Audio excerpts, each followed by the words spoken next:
साथियों, क्या कभी आपने सोचा है कि चांद की सतह कैसी होती होगी? कि चांद पर अगर हमारा घर होता तो आखिर कैसा होता? या फिर चांद से पृथ्वी कैसी दिखती होगी? अगर मैं आपसे कहूं कि आप चांद पर बैठकर वहां से अपनी पृथ्वी को देख पाएंगे, तो क्या आप मेरी बात पे विश्वास करेंगे? नहीं ना। लेकिन साथियों, विज्ञान की दुनिया में कुछ भी असंभव नहीं होता।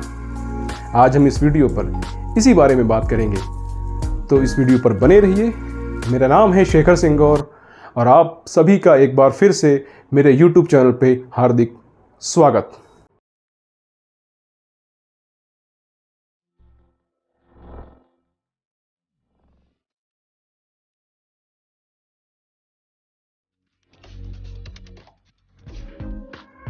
साथियों, विज्ञान की दुनिया में कुछ भी असंभव नहीं होता।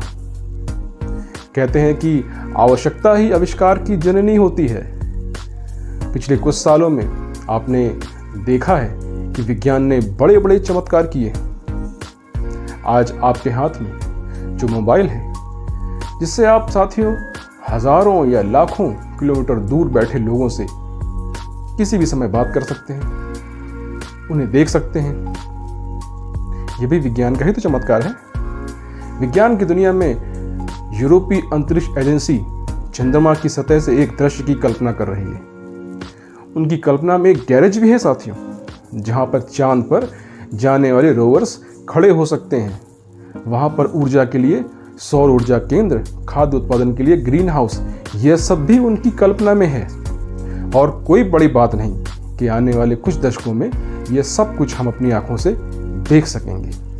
निकट भविष्य में साथियों अंतरिक्ष यात्री चंद्रमा पर ही रहेंगे। अंतरिक्ष एजेंसी नासा का एक और रॉकेट लॉन्च होने वाला था।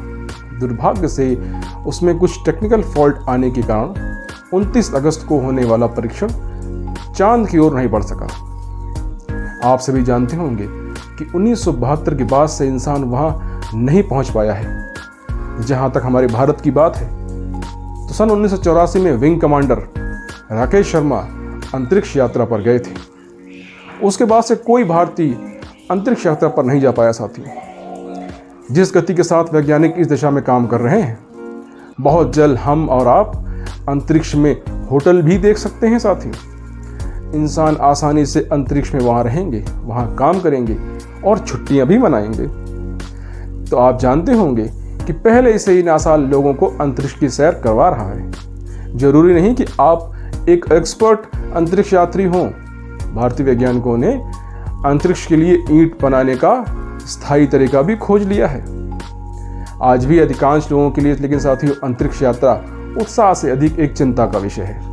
कुछ वैज्ञानिकों का मानना है कि जिस तरह से पृथ्वी गर्म हो रही है, आबादी बढ़ती जा रही है, धरती पर साथियों उपलब्ध संसाधन तेजी से कम होते जा रहे हैं, तो उनका ये मानना है कि हमारे पास एक योजना ऐसी होनी चाहिए कि अगर ज़रूरत पड़े तो कुछ लोग चांद पर या अंतरिक्ष पर रहने जा सकें। इसके लिए इस दिशा में एक सामूहिक प्रयास की आवश्यकता है। लेकिन वैज्ञानिकों का यह मानना है कि अंतरिक्ष में इंसान अपनी बस्तियां बसाना चाहता है, तो उसके लिए हमें अंतरिक्ष पर biological system, terraforming, 3D printing, space suit और अंतरिक्ष संरचना के लिए तमाम हाईटेक इंफ्रास्ट्रक्चर की ज़रूरत पड़ेगी।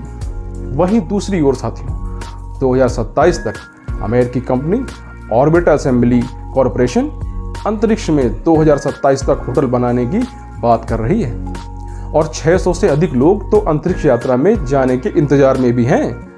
अंतरिक्ष की यात्रा कराने वाली कंपनी वर्जिन गैलेक्टिक के पास अभी 2 यान हैं। वे और ज़्यादा यान तैयार कर रही है। वैज्ञानिकों का मानना है कि 2030 तक साथियों अंतरिक्ष चांद की सैर एक सामान्य बात होगी। चांद की यात्रा एक इंटरनेशनल बिजनेस साबित हो सकती है।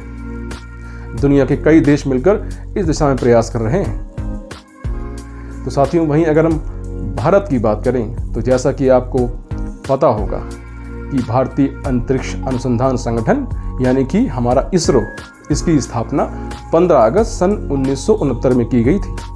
1975 में भारत का पहला उपग्रह आर्यभट्ट प्रक्षेपित किया गया था। 2023 में भारत सरकार भी गगनयान कार्यक्रम शुरू करने की योजना बना रही है। अंतरिक्ष एजेंसी ने गगनयान कार्यक्रम के लिए रॉकेट बूस्टर का एक सक्सेसफुल एक्सपेरिमेंट भी किया हुआ है। विंग कमांडर राकेश शर्मा के बाद कोई भारतीय अंतरिक्ष यात्रा पर नहीं जा पाया साथियों। राकेश शर्मा ने रूस से अपनी उड़ान भरी थी। तो हमें अपने भारतीय वैज्ञानिकों पर साथियों पूरा भरोसा है कि अंतरिक्ष की दिशा में किए गए प्रयास बहुत ही जल्द एक सफल अभियान के रूप में साबित होंगे। तो साथियों, इस दिशा में कुछ बातें ऐसी भी हैं जिस पर वैज्ञानिकों को ध्यान देने की आवश्यकता है। अंतरिक्ष पर लगातार मलबा बढ़ता जा रहा है। अंतरिक्ष स्टेशन और पृथ्वी की कक्षा में यानों के बचे हुए टुकड़े और रॉकेट के अंश, इनका मलबा एकत्र होता जा रहा है। इस दिशा में भी वैज्ञानिकों को विशेष रूप से ध्यान देने की आवश्यकता है। साथियों, जैसा कि आपको पता है कि इंसान ने पृथ्वी पर पहले से ही प्राकृतिक संसाधनों का जरूरत से अधिक दोहन करके प्रकृति का संतुलन बिगाड़ रखा है। ऐसे में अगर हम अंतरिक्ष में भविष्य में किसी भी प्रकार से स्थायी निवास की संभावना को तलाशते हैं तो हमें वहाँ पर वह गलती नहीं करनी चाहिए जो हमने पृथ्वी पर पहले से कर रखी है। तो साथियों, अंतरिक्ष यात्रा की दिशा में वैज्ञानिकों द्वारा किए जा रहे प्रयास पर मेरी एक छोटी सी कोशिश थी एक जानकारी देने के लिए आपको।